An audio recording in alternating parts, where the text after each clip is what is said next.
우리 삶에 사라지지 않을 영원한 자리, 우리 하나님을 향한 충성의 자리가 그대로 살아있기를 간절히 소망합니다. 오늘 열왕기를 읽으면서 우리는 두 사람을 만나게 되어집니다.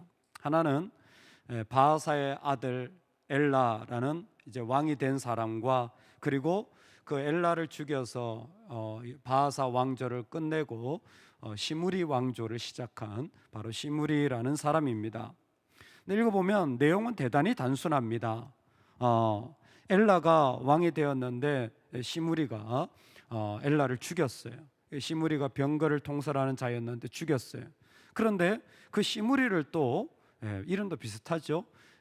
그 기쁘돈에서 다른 이제 군사의 통솔자가 된 그 통솔자인 오므리가 그 시므리를 죽였다는 이야기가 거의 내용의 전부입니다. 그러니까 누가 누구를 죽였고 누가 누구를 죽였다는 이야기가 오늘 우리가 읽은 또 사실은 열왕기 전체에 계속 북이스라엘에 반복되어지는 이야기입니다. 예수님의 말씀이 하나도 정말 틀리지 않는 것 같습니다. 검을 가진 자는 다 뭐로 망해요? 검으로 망하느니라. 검을 가진 자는 검으로 망하느니라. 그러므로 어떻게 해요? 내 검을 다시 집에 꽂아라. 여러분, 우리의 검을 도로 집에 꽂는 은혜가 있기를 늘 주의 이름으로 축원합니다. 공격하는 자가 되면 반드시 공격당하는 자가 되고, 그것은 원수 갚는 것이 하나님께 있는데 내가 갚으려고 하는 나의 의가 하나님보다 앞서는 것입니다. 근데 다 이유가 있죠. 제가 바보입니까? 제가 멍청한 사람입니까? 뭐 합니까? 제가 그런 공격을 받을 때 어떻게 가만히 있을 수 있습니까?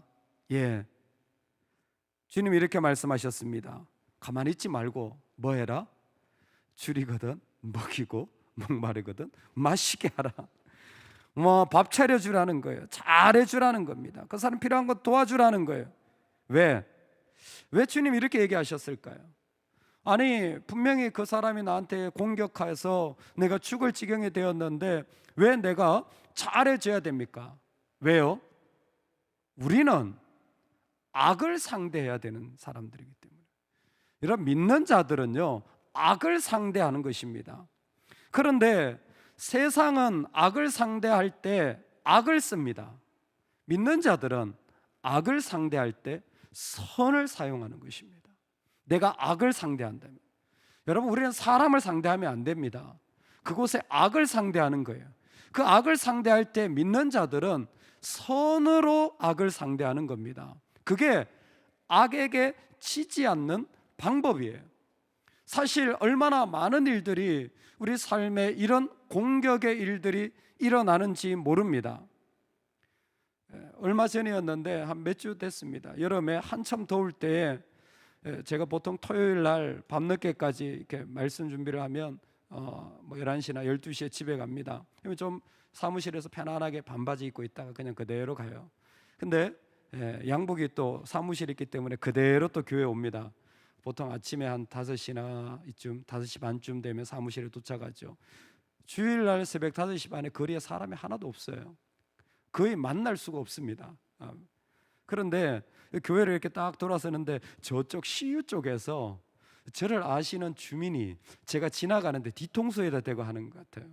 어머, 스피릿교회 목사님이다. 저 봐라, 반바지 입고 간다. 그냥 그러신 거예요. 저 봐라, 반바지 입고 간다. 그분은 목사가 반바지를 입는 게 뭔가 조금 안 맞았던 것 같아요. 그래서 참 별사람 다 있네. 반바지 입는 거 처음 보나? 이런 마음이 들잖아요. 그렇죠? 신기한 건 있잖아요. 제가 그 다음 주부터 반바지 안 입어요. 진짜 신기하더라고요. 저도 그게 별거 아닌 거라고 생각을 했는데 이제 나갈 때 반바지 입고 안 나가요. 아니, 여름에 더울 때 반바지 입는 게 무슨 죄 짓는 겁니까? 세상에 얼마나 공격하는 자들이 많은지 모릅니다. 그런 상황 속에서 우리는 어떻게 살아갑니까? 사실 우리가 선을 베풀고 있는지, 정말 선하게 내 마음이 섰는지 잘 모릅니다. 그런데 열왕기는 우리에게 분명하게 보여줍니다. 열왕기도 정말 독특한 게 뭐냐면, 그 사람이 선하게 했다라고 하면 그냥 말해주면 좋을 텐데, 그 사람의 죽는 모습을 통하여서 그 사람이 선을 베푼 사람인지, 아니면 그냥 악한 대로 그대로 살았던 사람인지, 그 사람의 죽는 모습을 통하여 그가 어떤 사람이었는지를 말해준다라는 것입니다. 엘라는 왕궁 맡은 자와 아르사의 집에서 마시고 취한 것이 그의 통치 2년의 기록이 전부입니다. 그런데 그의 마지막에 보면 여호와의 말씀대로 되었고 선지자를 통하여 주어진 것이 이루어졌는데 하나님을 노하시게 하였고 범죄했다라는 이야기가 그의 마지막에 그대로 나옵니다. 즉 하나님 보실 때 그는 충성스럽지 못했다라는 것입니다. 엘라가 죽고 시므리가 왕이 되었습니다. 궁 안에서 반역을 일으켰는데 다른 아이들은 저 멀리에 있고, 그리고 자기 혼자 있으면서 그냥 한 번에 그냥 썰어버려서 바하사 집안을 역시 다 멸해버렸습니다. 여러분, 시므리는 두 가지 특징이 있어요. 시므리는 다스린 게 7일밖에 되지 않아요. 7일 천하입니다. 7일 만에 끝났어요. 오므리가 와가지고 그냥 둘러싸요. 7일 만에 시므리는 죽습니다. 그런데 하나님 이렇게 말씀하셔요. 그가 여호와 보시기에 악을 행하여 범죄했기 때문이라. 그가 여로보암의 길로 행하여 그가 이스라엘에게 죄를 범하게 한 그 죄 중에 행하였더라. 아니 7일짜리 왕이 도대체 무슨 죄를 얼마나 숭악하게 지었길래 7일 있었는데, 그런데도 불구하고 그 안에 그 죄악의 일들을 저질렀다고 말하는 거예요. 하나님 보신 겁니다. 시므리는요 정말 자기 의에 충만한 사람이었어요. 엘라를 죽이는 것도 공격적이었지만 자기 안에 자기 의가 강한 사람이었어요.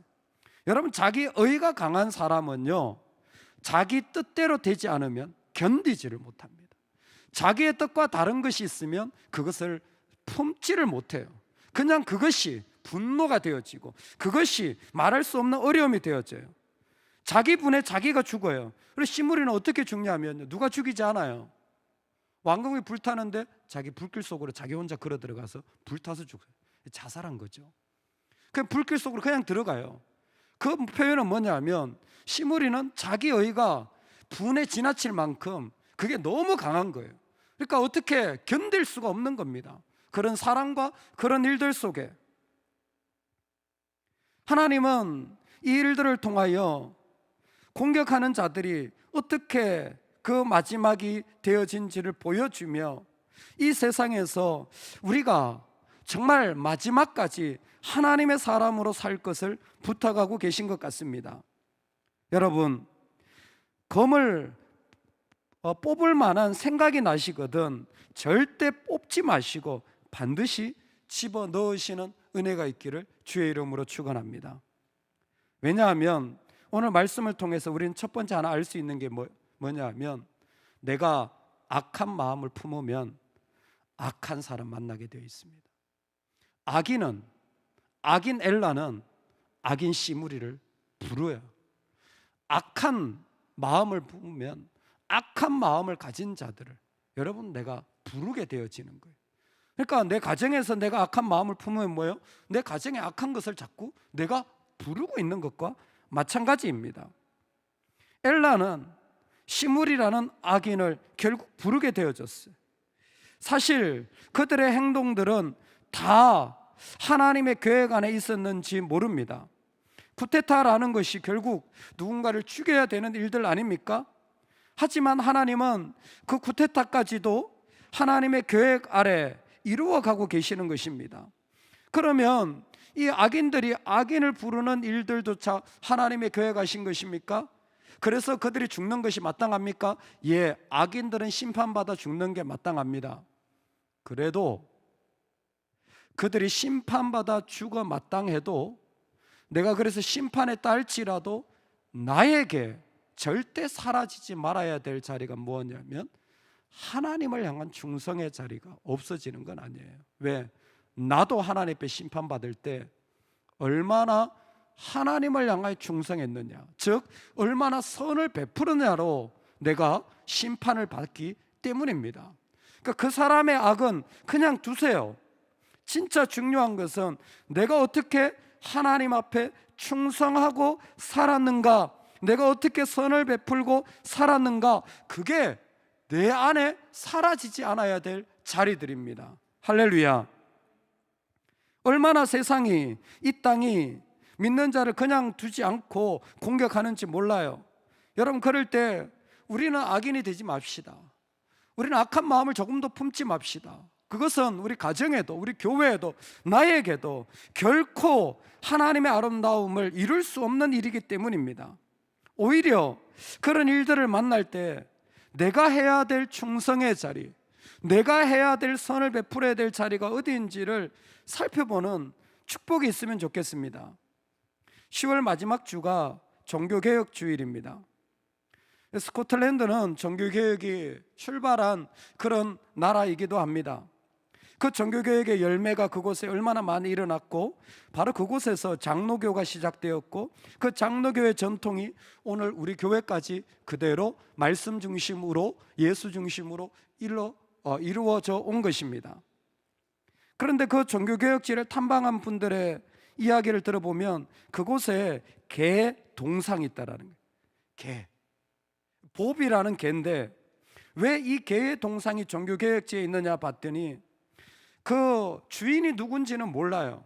그런데 주인이 죽자 이 개가 십수년을 그 주인의 무덤에서 떠나지 않고 살았다는 거예요.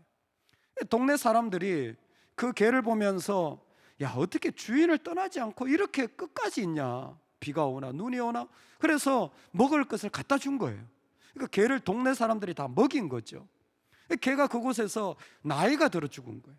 마지막까지 나이가 들어 죽자 그 개가 주인을 향한 그 마음이 마치 성도가 하나님을 향해 가져야 되는 마음과 같은 그런 도전이 들어서 그 개의 동상을, 주인은 동상이 없어요. 근데 개의 동상을 그곳에 만들어요. 보비 동상이라는 게 그곳에 만들어졌다라는 거예요.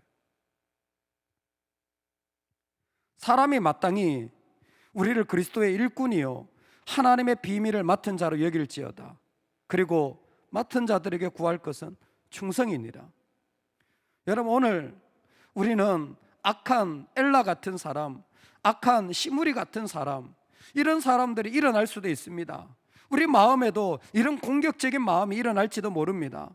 그러나 우리는 오직 주의 이름으로 선을 베푸는 자가 되기를 간절히 축원합니다. 아멘.